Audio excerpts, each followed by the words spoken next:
Hello and welcome to Natasha's Notes. My name's Natasha and today I'm going to talk to you about the books that I would like to read before the end of 2020. I've got a creaky chair, so please excuse it, but I'm in a bit of a time crunch and I can't be bothered to move my furniture around and sit on the chair that I normally do. Right, I decided originally to do 20 before the end of 2020, and then I realised that actually I've got more than 20 arcs to read, so we won't be doing that because I've got to read all of those. But of those arcs, one of the books that I really want to read is Beach Read. Now I know this is already out, but for some reason NetGalley have it out as an arc. The first of all I would say is Beach Read, and then there's a lot of other arcs that I'm really looking forward to, but I'm not going to get to that. I'm going to get to the physical books because time is of the essence, because I have got a course in 20 minutes. So in no particular order, actually there is a particular order. Let me start at the bottom. Started at the bottom, now we're here. This bloody book, there's my dishwasher beeping, can you hear it? This book is like the albatross around my neck. All year I have had this on a shelf staring at me and I really want to read it, and I'm just not getting around to read it because I'm predicting it's going to be a 5-star read for me. I was going to do a 5-star predicted reads, but then I've picked the books that I think I'm going to love the most anyway. So this one, Skyward by Brandon Sanderson. I already have the second book. I'm really excited. I've only heard great things.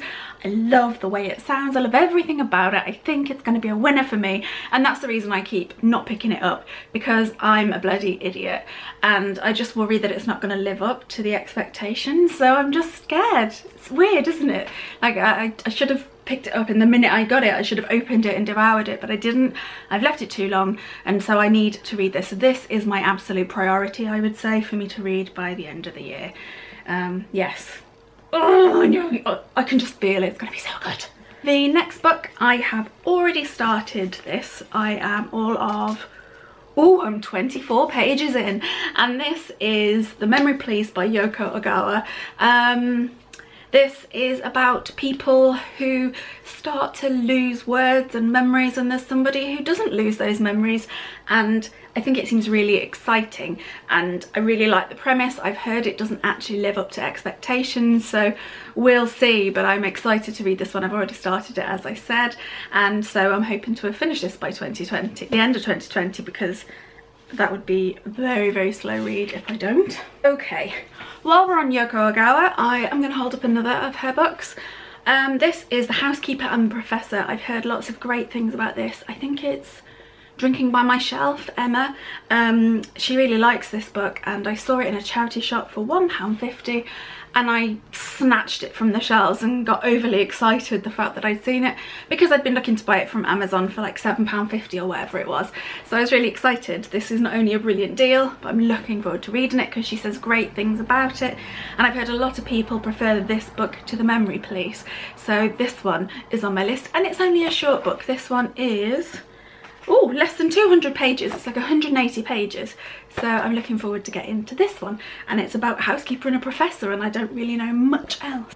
Next book I'd like to read is Heartstopper Volume 1. I have Volume 1 and 2 and I was going to wait until I'd bought Volume 3, but then I don't want to wait any longer and I just want to read it, and I think this is a wonderful, perfect book that I want to read more graphic novels. So this one I am going to get my mitts on, and also there's a book coming out about Nick and Charlie, is it maybe? Oh, Alice Oseman's got a book, novella coming out about them, so I want to read these so that I understand a little bit more.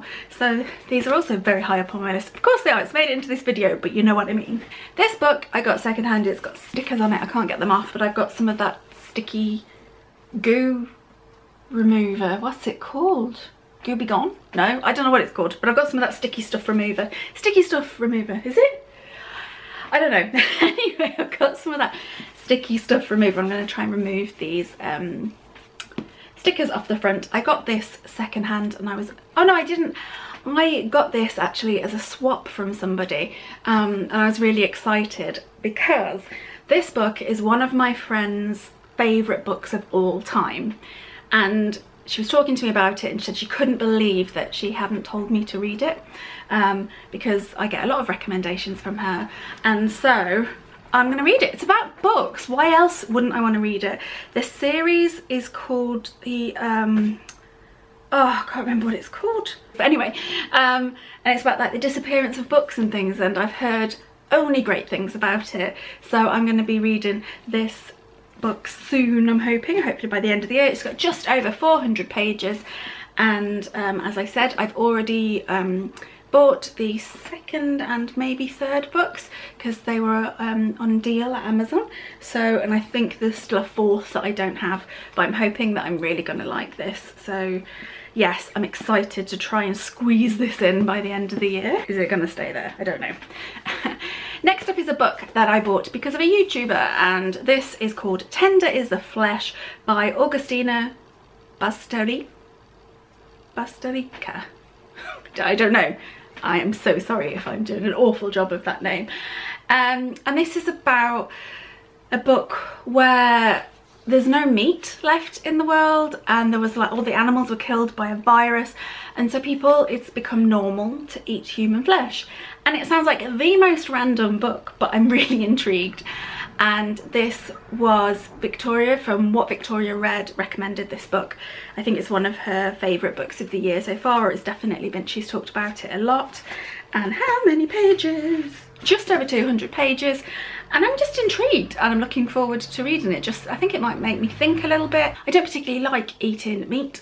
When people say, oh, it tastes like chicken or it tastes like whatever, I'm not that bothered, and so I don't know how I would be able to cope with eating human flesh, and I think I would just prefer not to.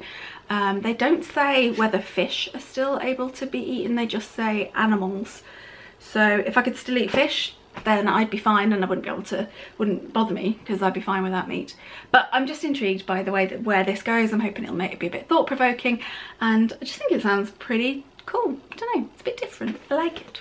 Then I have a bit of a creaky chair, a bit of a change of direction in this one. This was from a lady called Lizzie. Lizzie's Book Life on Instagram gifted me this very kindly on Bookstagram, and it's Unnatural Causes, and this is from The Life and Many Deaths of Britain's Top Forensic Pathologist. And I'm a scientist and I love sort of, I shouldn't say death and gore, but I just, yeah, I love all of that sort of stuff. It's really interesting and it intrigues me, and I can't wait to hear the stories about it, everything. I've heard only great things, but I haven't heard details of anything.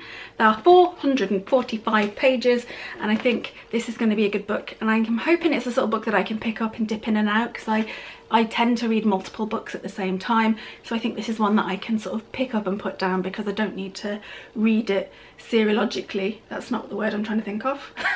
Anyway, I'm hoping, yeah, that I can jump in and out of this one.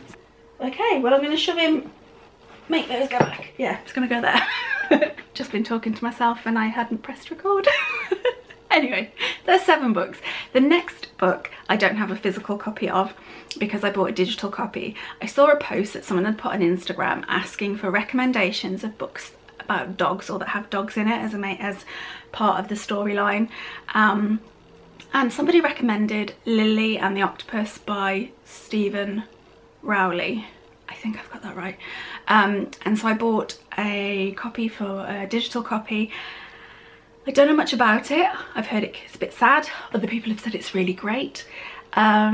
I love anything about dogs, so I'm all in and I want to read it. That's it. That's as far as I've got. I didn't read too much into it.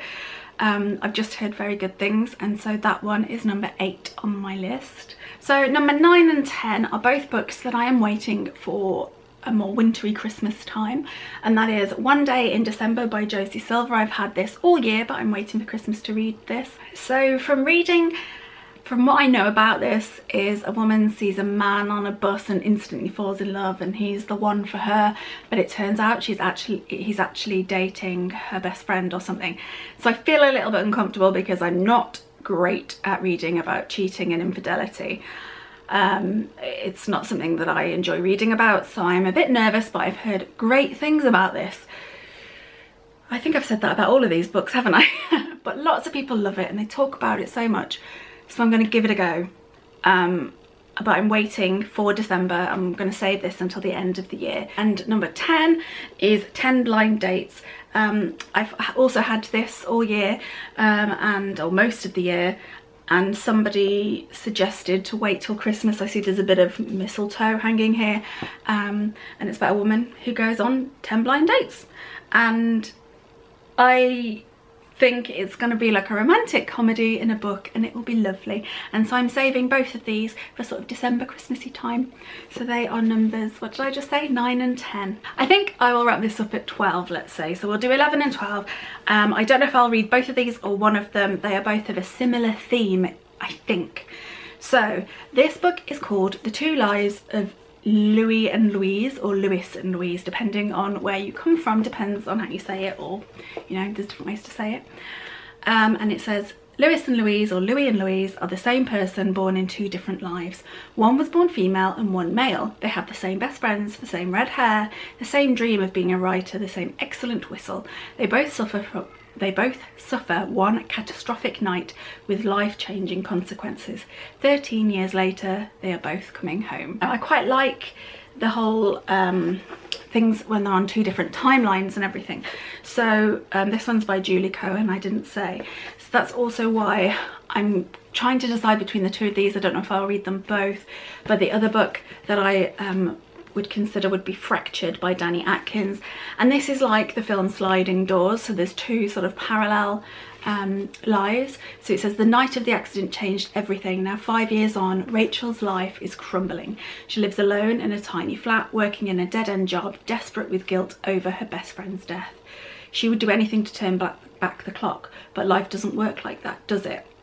And then it says, the night of the accident was a lucky escape. Now 5 years on, Rachel's life is perfect. She has a wonderful fiance, a loving family and friends around her, and the career she always wanted. But why can't Rachel shake the memory of a very different life? So it says, can two different stories lead to the same happy ending, or will Rachel stay fractured forever? So to me, it feels like the film Sliding Doors and this one night, this one accident has fractured her life into two timelines, and it could have been either of them. So this one really appeals to me.